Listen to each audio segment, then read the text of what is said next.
In progress.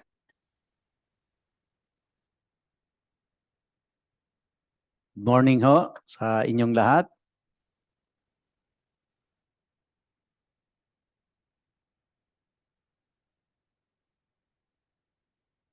Dali lang ho at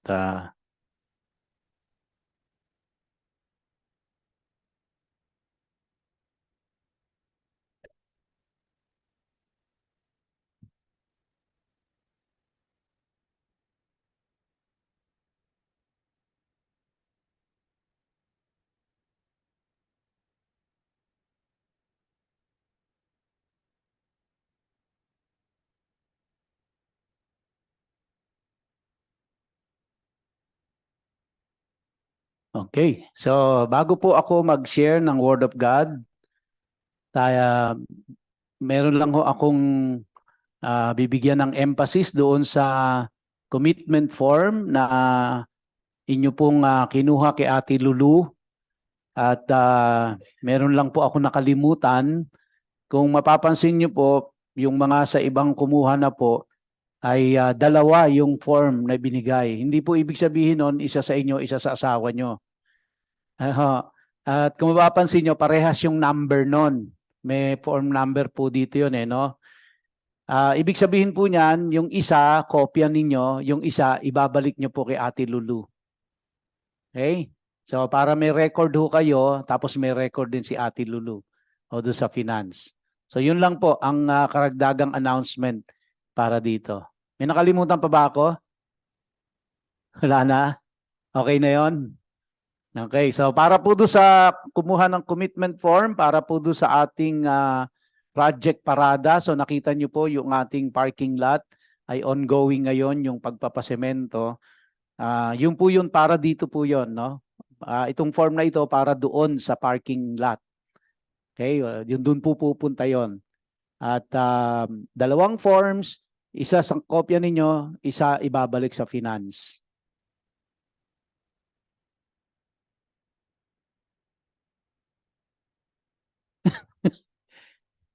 Yung sakristan ko.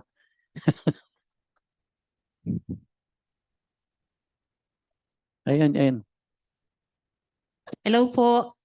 Just to clarify, kasi medyo si Pastor Dante, nung nag-usap po ang finance, hindi po siya present doon. So yung details, hindi niya po alam. So dinidictate ko lang naman kung ano yung naging usapan ng finance.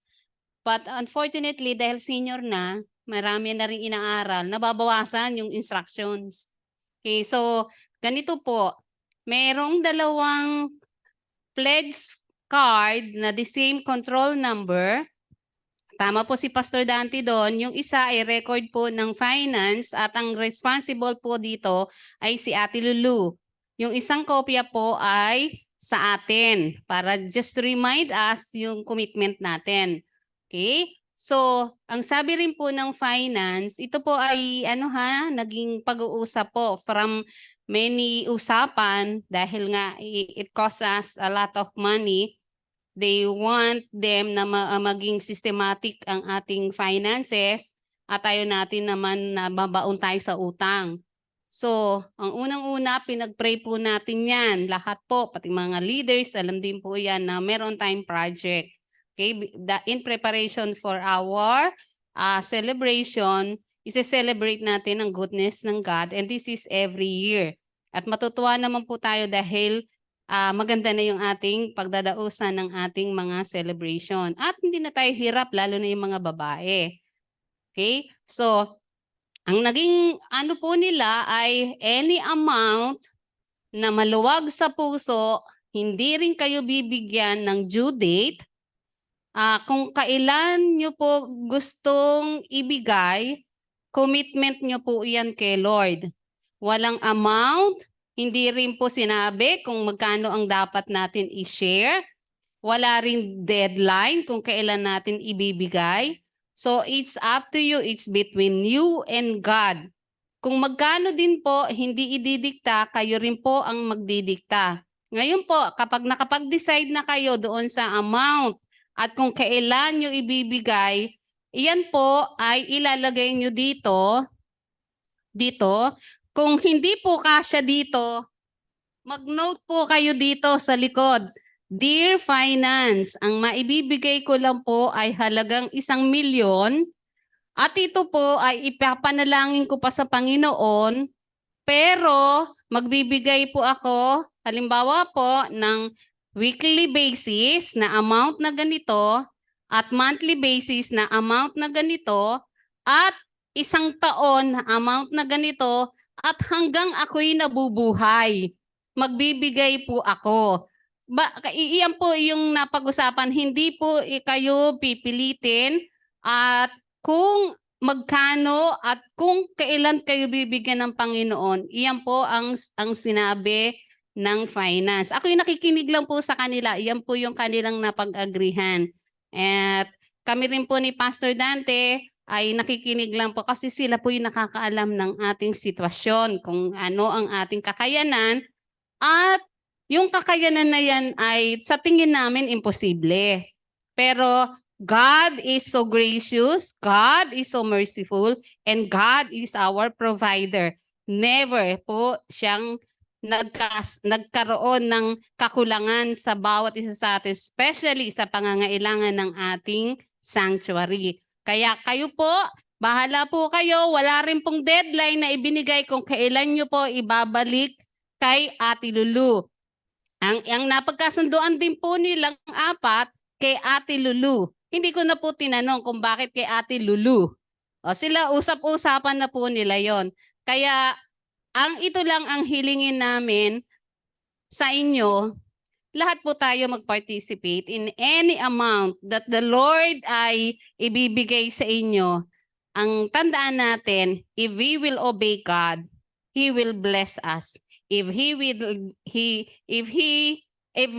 disobey God, syempre hindi rin naman gusto ng Panginoon na hindi niya tayo bless. Kaya yun lang mga kapatid, at baka maubusan ng oras si Pastor Dante. Yan po, at sana po naliwanagan ang lahat. Kung may tanong po kayo, makipag-usap lang po kay Ate Glo, kay Ate Lulu, kay Ate Cecil, at kay Ate Tess. Sila pong apat ang makakasagot sa inyo. Maraming salamat po mga kapatid. Thank you.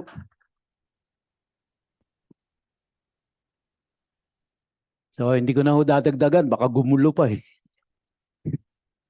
So, punta na ho tayo sa Book of Exodus. Nasa part 4 na tayo ng chapter 31. At patuloy nating tinatalakay ang tungkol sa Sabbath. No? Kaya para po doon sa mga ngayon lang naka-attend, ang amin pong tinatalakay ay ang Book of Exodus. At ito ay chapter by chapter natin and verse by verse.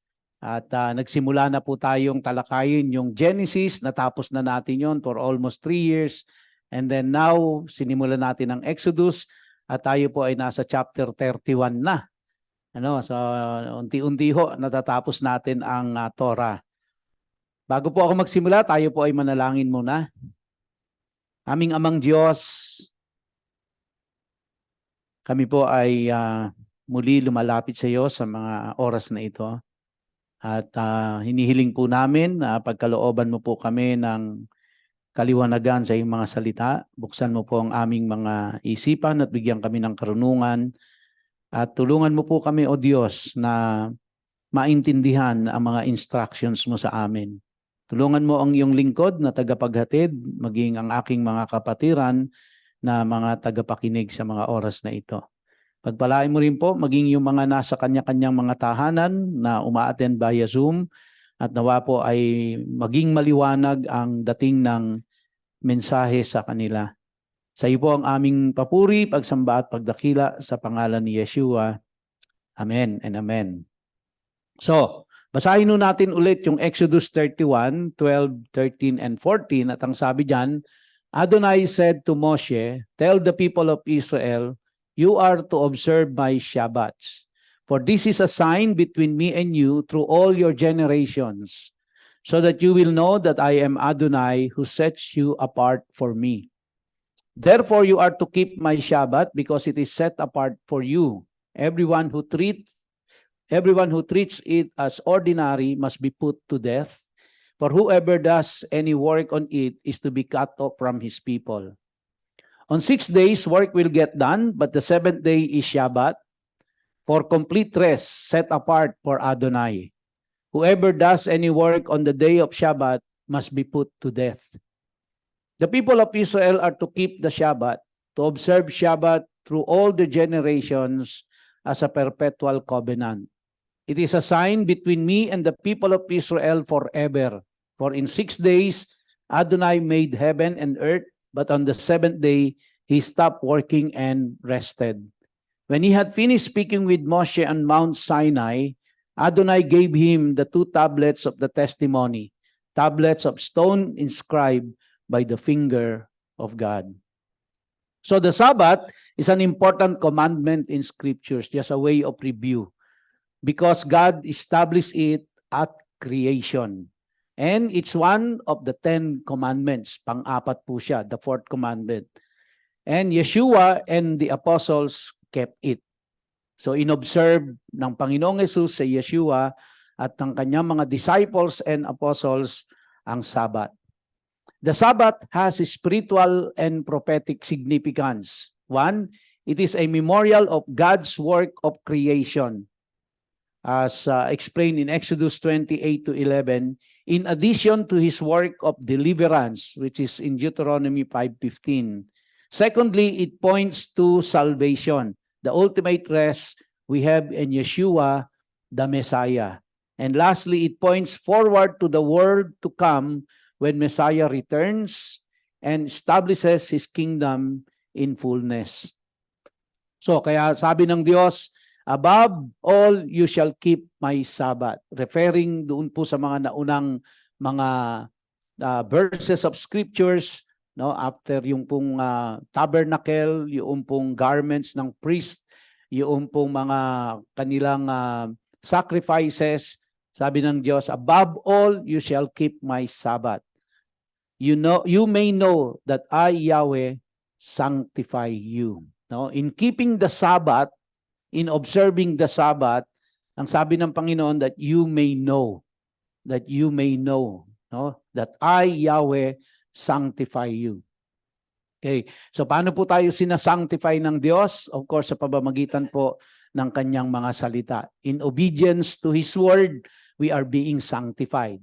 Kaya ang Diyos ay nagre-reveal siya sa atin through His word, and through His word, we are being sanctified as we obey the word of God. No? So nakita ho natin last Sunday na ang Sabbath ay naging, instead na Saturday, ay naging Sunday because on March 7, 321 AD, si Emperor Constantine ay nag-decree na ang Sunday would be the day of rest. So, ang dineclare ng Diyos the day of rest ay Saturday. Pinalitan ito ni Constantine noong March 7, 321 AD na ang day of rest ay Sunday na. And since then, hanggang ngayon, ito na po ang pinapractice ng maraming tao. Although hindi lahat ng tao sa mundo, kundi majority ng mga tao sa mundo ay ito na ang nakagawian. Ito na ang naging na-practice. At ang mga churches, especially the authorities, increasingly disparage Sabbath observance or they criticize without respect. No, yung pang mga church authorities, yung mga church leaders ay they criticize without respect yung observance ng Sabbath. Kaya ang ipinromote nila ay ang Sunday observance. At dahil dito, pati yung mga trabaho, negosyo, sa eskwelahan, so lahat ito ay naapektuhan na. Kaya nasa sitwasyon tayo ngayon na kahit na gustong-gusto nating mag-observe ng Sabbath, ay hindi natin magawa dahil sa mga limitations natin brought about by this decree. Now, let me also remind you, brothers and sisters, na in the observance of the Sabbath, hindi ho natin talaga siya ma-observe to the letter as per Torah.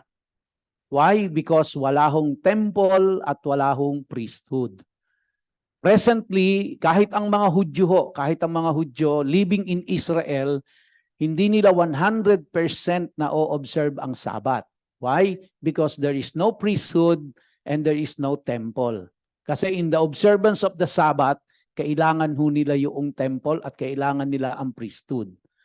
Kaya ang ginagawa na lang po ng observance nito ay very simple. Wala yun lang, wala talagang sa Israel talagang walang nagwo-work. Walang bukas na mga establishment during Sabbath. Tapos nagre-rest lang talaga sila at meron silang pagtitipon lang sa pamilya. Ganun lang ho nila ino-observe ito. Sa Germany po, nalaman ko doon sa aking mga kasamaang Germans, pag araw ng Sunday, yun ang i-declare ho ng ano yun. It is a law in Germany na on Sunday, walang magbubukas ng mga business establishment. So sa kanila, Sunday. No? So again, hindi pa rin po yun ang Sabbath. Ang Sabbath talaga is Saturday. Now, kaya mula po noon, even in the first century, ang sinunod na ng mga tao ay tradisyon na idiniklara ng mga leaders ng churches. At lahat po tayo, pati tayo ay naapektuhan ng mga ayaan. So, as I have said, yung pong Sabbath is the fourth commandment. Nakasulat po yan sa Exodus chapter 20 verses 8 to 11. Remember the Sabbath day to keep it holy. At alam na rin ho natin, napag-aralan na natin na in the observance of Sabbath, the holiness of Sabbath is being transmitted to the one observing the Sabbath. No? So kaya I still encourage every one of you na to observe Sabbath if you can do it. No? So try your very best na i-observe po ang Sabbath. All right. So, is the Sabbath commanded in the New Testament? Ito ang katanungan. Kasi po, when you read the Bible, when you read from Matthew to Revelation, wala na ho kayong makikitang iniutos ang Sabbath. No? So, kaya yan po yung isang kumbaga argument ng mga hindi na nag-observe ng Sabbath, because Sabbath is no longer commanded in the New Testament, which is totoo naman po, wala ka nang makikitang direct command sa New Testament na i-observe ang Sabbath. Pero it doesn't mean po na wala na siyang direct command, hindi na nating i-observe. Kaya ito yung ating sasagutin ngayon. Is the Sabbath commanded in the New Testament? Tingnan ho natin.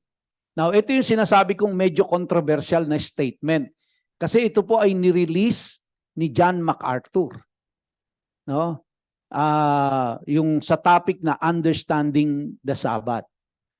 Now, marami po sa atin siguro ay followers ni John MacArthur, at ako po ay napakarami kong libro na binili ni John MacArthur. Ang dami ko po sa Kindle na book na mga libro ni John MacArthur, at binasa ko po talaga 'yon. Pinagkagastusan ko yan. Binibili ko talaga, nagbabasa ako. Although hindi lang naman po kasi si John MacArthur. Marami po akong mga Christian books na binibili online. Bumibili ko ng talagang printed copy. And currently nga ho, ako ay nagbabasa ngayon ng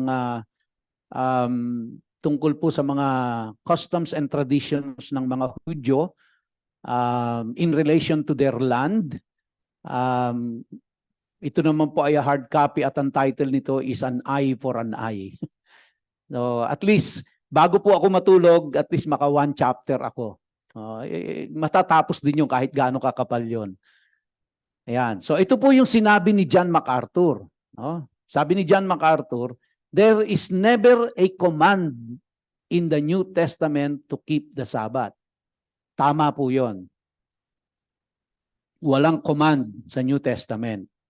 Kaya sabi niya, all 10 commandments are repeated in the New Testament. All 10 commandments. Some numerous times, except the fourth command, which is observe the Sabbath. It is never repeated in the New Testament. Not one single time. It was in the midst of the moral law, a sign and a symbol to lead the people to rest and repentance. But when you come to the New Testament, there's never a repeat of that command. The rest that the New Testament is concerned about is the rest that comes to the soul from hearing and believing the good news preached. That's the rest the New Testament offers. That's from John MacArthur, straight from his lips. Yan po yung recorded na sinabi ni John MacArthur. Kaya si John MacArthur po, hindi siya naniniwala sa observance ng Sabbath, na Saturday. That is his claim. Sabi niya that there is never a command in the New Testament to keep the Sabbath. At doon sa 10 Commandments, yung siyam, inulit sa New Testament, some of them several times, pero not even a single time, inulit yung observance of the Sabbath. And because of that reasoning, because of that logic, si John MacArthur hindi siya naniniwala sa observance ng Sabbath, ng Saturday. Okay? So ang rest na tinutukoy niya, yun nga po, yung rest, kumbaga, comes to the soul from hearing and believing the good news. So for John MacArthur, the rest is when you hear the word of God and you believe the good news, then you will have rest for your soul. Yun ang para sa kanya ang Sabbath. Now let's see kung ano po ang kung tatayo yung reasoning na ito ni John MacArthur. So what should we make of this objection to keeping the Sabbath? Kilala naman natin, di ba? Ang dami pong followers niya ni John MacArthur. Daming librong sinulat, napakalaki ng congregation nito, kilalang kilala, at marami ang sumusunod talaga sa mga teachings ni John MacArthur. So, paano po natin haharapin yung mga ganyang objection coming from a man of God na talagang napakataas ng integridad? No? So, a commandment does not have to be explicitly repeated in the New Testament to still apply to us. So una po, dahil hindi lahat ng commandments sa Old Testament ay inulit sa New Testament. Okay? Ang 613 commandments po na nasa Old Testament ay may mga commandments doon na para sa civil, may mga commandments na para sa mga Hudyo, may mga commandments para sa templo, no? So, marami pong yung 613 commandments na yon, maraming kategorya yon. At hindi ho lahat ng commandments na yon ay inulit sa New Testament. So, kaya ibig bang sabihin kung hindi inulit ay hindi na natin susundin? No? Katulad din ito, the Torah's commandments against practicing necromancy, bestiality, yung pakikipagtalik sa hayop, and cross-dressing, yung pong mga nagsusuot ng, kung lalaki nagsusuot ng pambabae, yung babae nagsusuot ng panlalaki, that is cross-dressing, no? Are nowhere explicitly repeated in the New Testament. Yung commandment po about bestiality, yung pakikipagtalik sa hayop, hindi ho inulit yan sa New Testament. So, ibig sabihin ba dahil hindi inulit sa New Testament, hindi na siya applicable? Pwede na siyang gawin sa New Testament dahil hindi siya inulit? Nakukuha niyo po yung point ko? No? But Christians generally agree that we should keep those commandments. It is still applicable. But yet, nowhere in the New Testament na makikita nyo na inulit yung batas sa necromancy, bestiality, cross-dressing. Pangalawa po, why is it necessary for God to repeat Himself?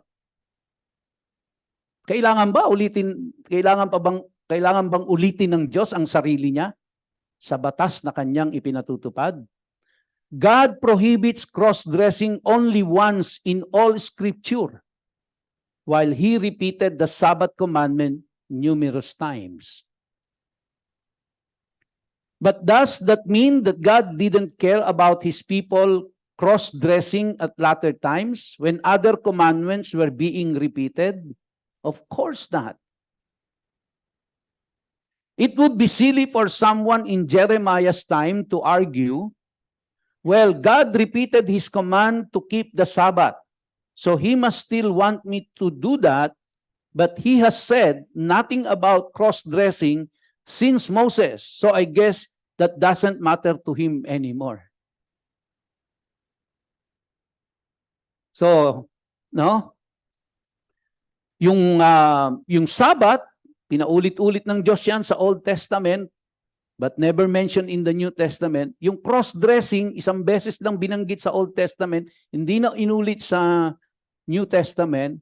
So, ang ibig bang sabihin, pwede kong gawin yon under the New Testament? Yung cross-dressing?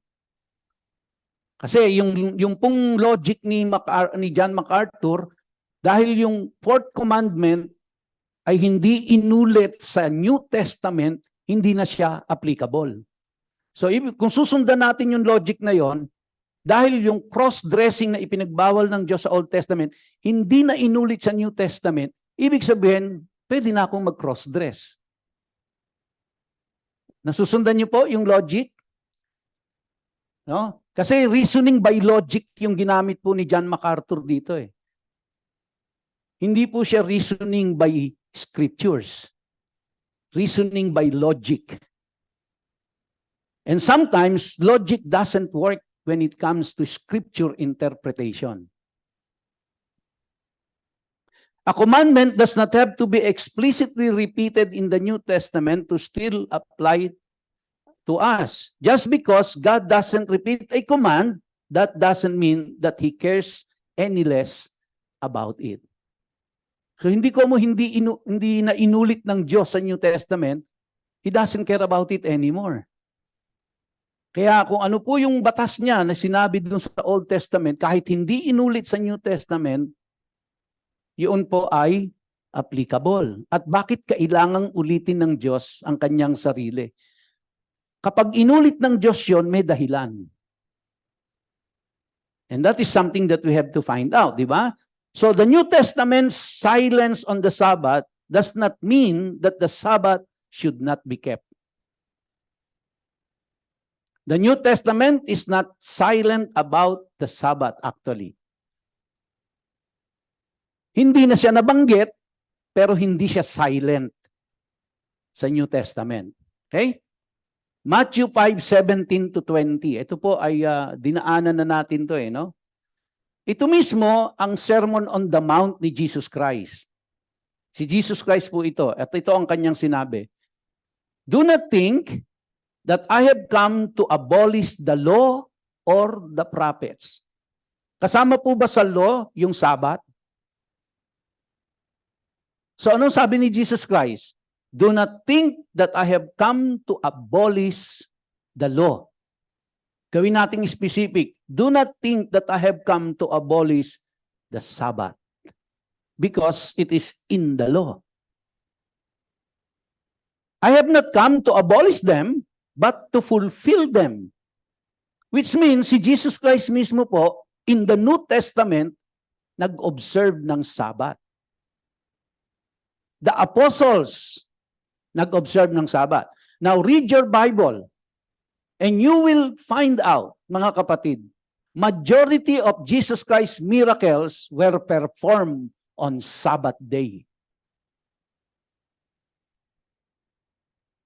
Kaya he ceased from his work, he was a carpenter, pero nag-minister siya during Sabbath.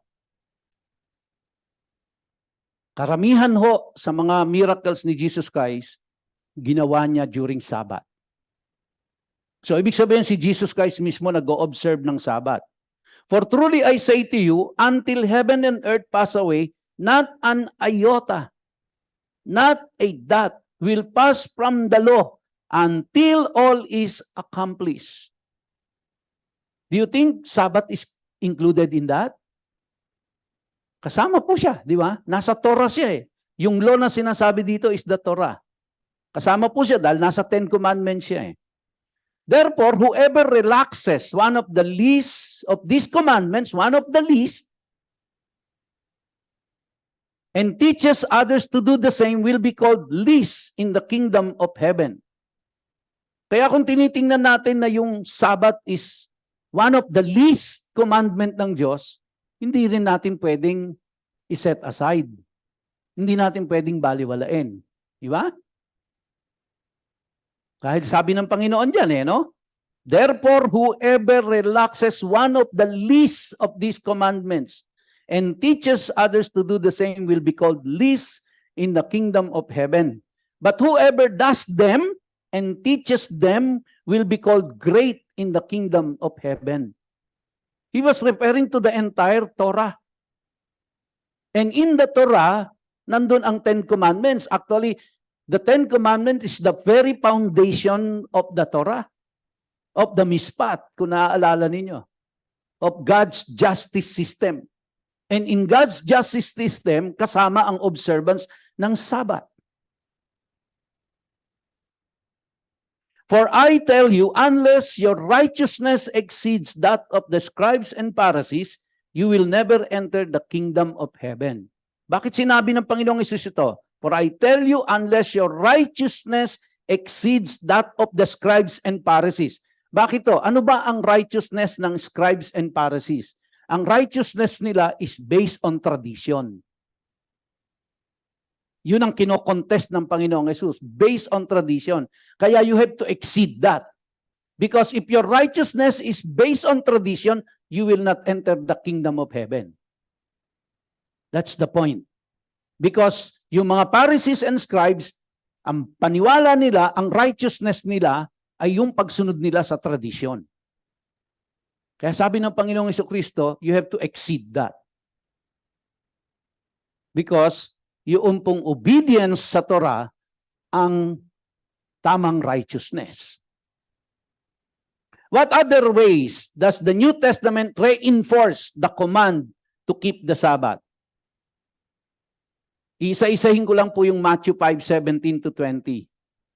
Sabi doon, first point, Yeshua affirmed the ongoing validity of the law and the prophets. That is, the Hebrew Scriptures, or what is often called the Old Testament. Again, Yeshua affirmed the ongoing validity of the law and the prophets.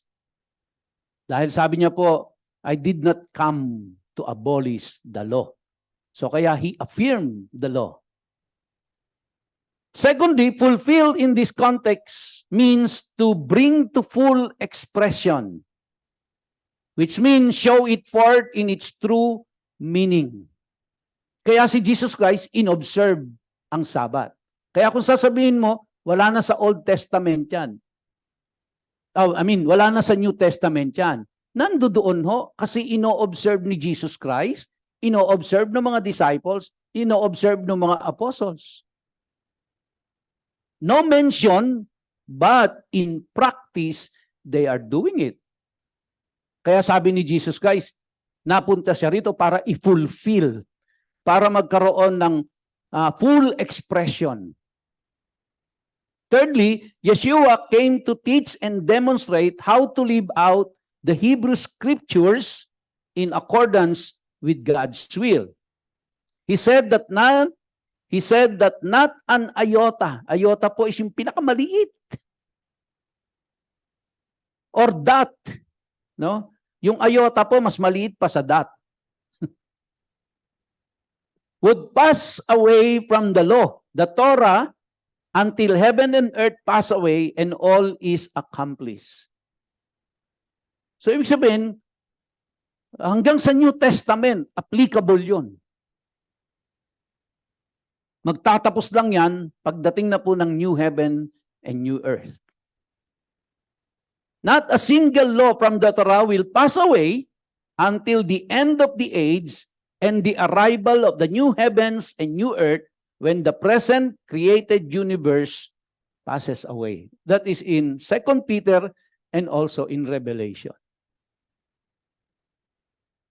Having said that, so tingin nyo ba yung pong logic ni John MacArthur ay tama or mali? Lastly, sa Matthew 5:17 to 20, Yeshua admonished his followers to do and teach even the least of the Torah's commandment. Again, ulitin ko po, in Matthew 5:19, Yeshua, Jesus Christ, admonished his followers to do and teach even the least of the Torah's commandments. Sa tingin ko po, yung pong fourth commandment ay hindi natin masasabing least among the commandment. As a matter of fact, I would say na yung fourth commandment na yon is one of the major, not the least of his commandments. So kung yung mga commandments na parang least among the commandments ay kailangan gawin, then how much more itong major? And remember, the 10 commandments is the foundation of the mishpat, the justice system. Kaya nga ang question ko lagi is, bakit yung siyam applicable? Bakit yung pang-apat hindi? Among the 10 commandments. Bakit natin sineseparate yung fourth commandment na yon among the 10? At nakita na natin kung paanong nangyari na yung pong hanggang ika 4th century, nag-o-observe sila ng Sabat.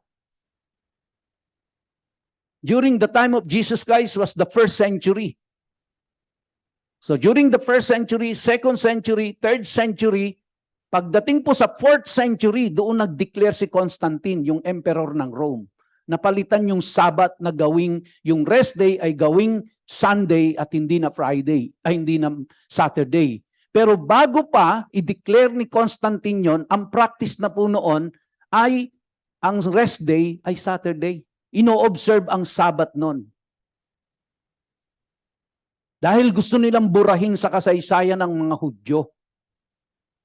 Gusto nilang tanggalin sa kasaysayan ng mga Hudyo. Kaya kapag pinalitan nila yung rest day, binubura, kasama po yan sa pagbura nila sa mga Hudyo sa kasaysayan. And somehow, parang nagtatagumpay sila, di ba? So, si Constantine po ang nagsimula. Kaya po, ayan, nakarating sila Ate Ching sa Israel. Kaya laging ang sinasabi ng tour guide nila sa kanila, by tradition. Oh, yung monastery na yan ni Catherine, by tradition, yan yung lugar ng by tradition. Because, yung nanay nga ni Constantine, ang nagpatayo ng mga structures na yun sa Israel during the reign of his son, and by tradition, yun na yung nakaugalian ng mga tao.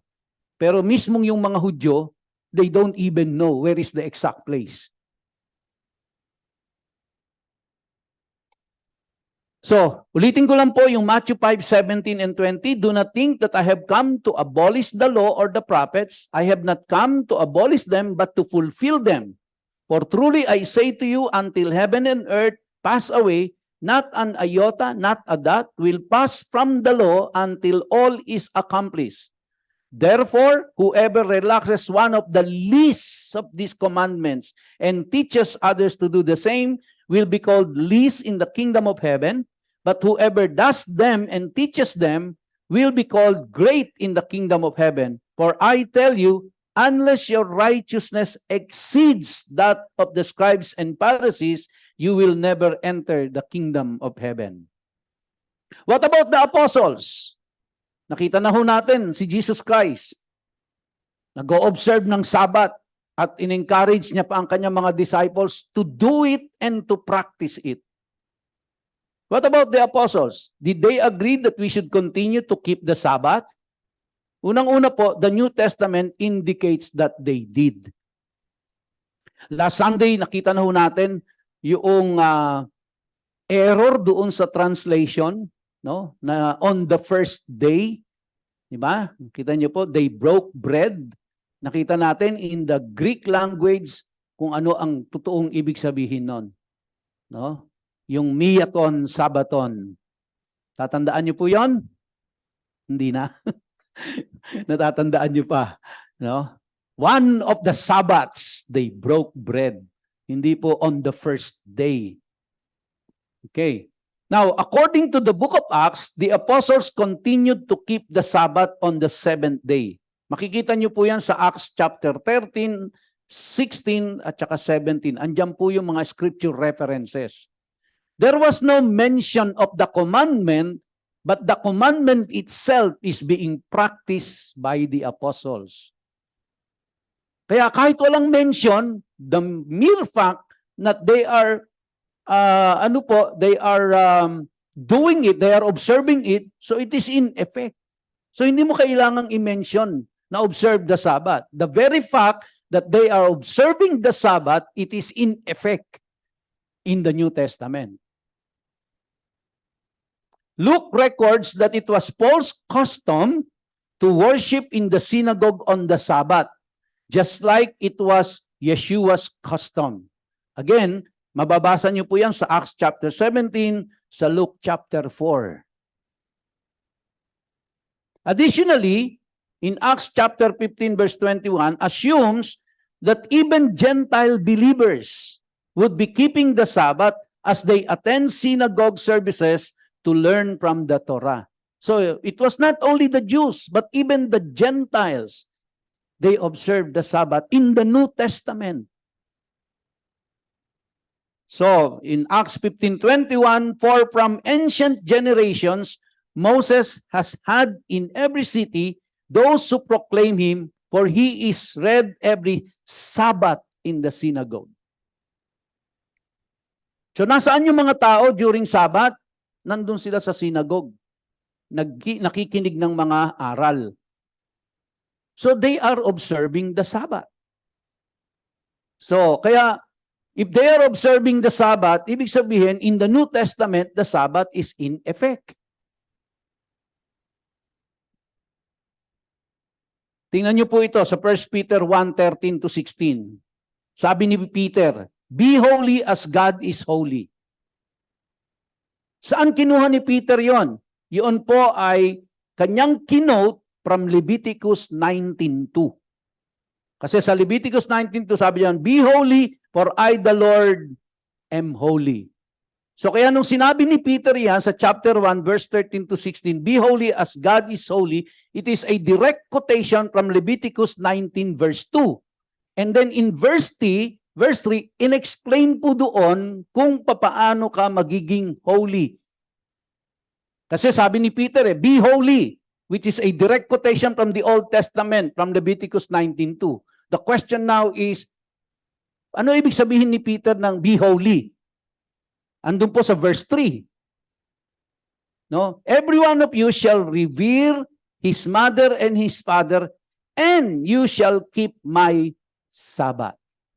Kaya kahit hindi binanggit po yung word na Sabbath doon sa New Testament, si Peter ay nag-mention, be holy as God is holy, which is a direct quotation from the Old Testament in Leviticus 19 verse 2, which says, be holy, for I, the Lord, am holy. And then in verse 3, it was explained kung papaano mo i-observe yung pagiging holy. And that is by revering your parents and then observing the Sabbath.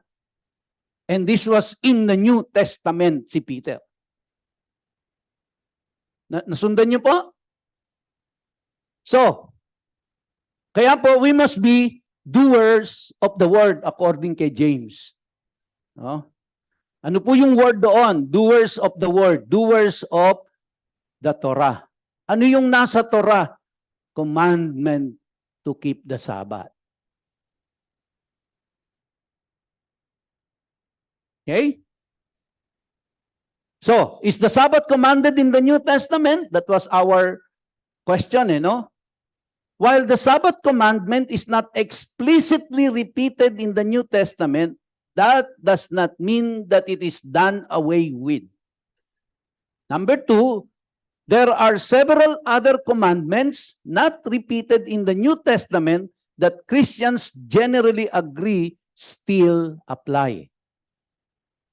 Number 3, nevertheless, the Sabbath is reinforced even if not explicitly repeated. Yeshua affirmed the ongoing validity of all the Torah's commandments in Matthew 5:17 to 20, which would include the Sabbath. Yeshua did explicitly teach how to keep the Sabbath properly in Matthew chapter 12. Moreover, Yeshua's and the apostles' practices assume the Sabbath's ongoing validity.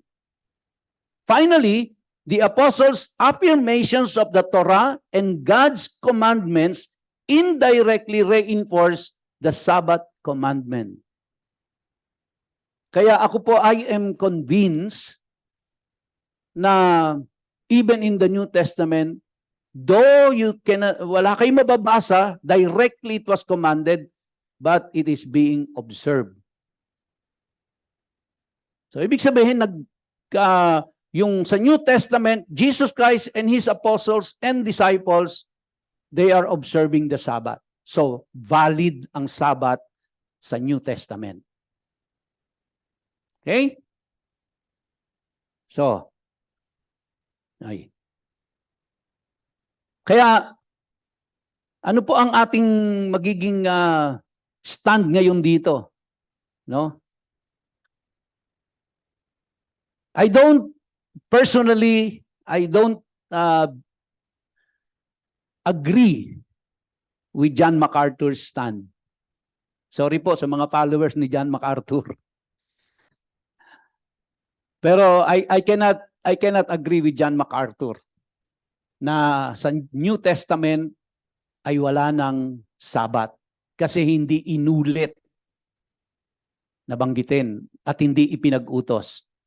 At nakita ho natin, mga kapatid, na ito ay bagamat walang direct command to observe the Sabbath, pero makikita po natin, inobserve ang Sabbath ni Jesus Christ, ng mga disciples niya, ng mga apostles niya. Okay? So, kaya po, ang conclusion natin, magmumove na ho tayo sa susunod na topic. Naku, maganda ho yung topic na susunod. Infidelity. No? Infidelity. Kabibigay lang ng Lord ng batas. Hindi pa nakakababa si Moses. Nag-break na ang mga Israel. No, sumuway na ang mga Israelita. So, wala rin naman tayong pinagkaiba sa kanila. No? Parehas din tayo nila. Kaya wag natin silang i-condemn. Ano po? So, yun po yung ating topic na pag-uusapan. But, yung Sabbath po, I think maliwanag na ho sa ating lahat ito. Again, walang kinalaman ito sa ating salvation. Ibig sabihin po na walang kinalaman, hindi mawawala ang kaligtasan mo kung hindi mo ma-observe yung Sabbath. At naniniwala po ako na aware ang Diyos sa laman ng puso natin na gusto natin siyang sundin, pero may mga limitations tayo na beyond our control. At alam ng Diyos na nagsusumikap tayo sa abot ng ating makakaya na masunod natin kung ano ang kanyang ipinagagawa sa atin. Okay? So it will take time, I believe. Probably it will take even a lifetime. At ganun din naman yung mga Hudyo, hindi rin naman talaga nila masunod ito to the letter. Kasi nga po, even the observance of Sabbath ay mangangailangan ng priesthood, mangangailangan ng temple, which is at the moment non-existence ito ngayon sa Israel. Okay? Kaya ang way of observing the Sabbath, they just don't go to work on Sabbath. Kaya lang, siyempre po, yung batas ng Israel hindi natin pwedeng dalhin dito sa Pilipinas at i-apply dito. Na pagdating ng Sabado, sarado lahat ang negosyo, sarado lahat ang tindahan, walang papasok sa eskwela, walang papasok sa trabaho. Para mangyari po yon, babaguhin natin ang batas ng Pilipinas. Which sa tingin niyo po ba, madaling gawin yon? Ano ho? So, kaya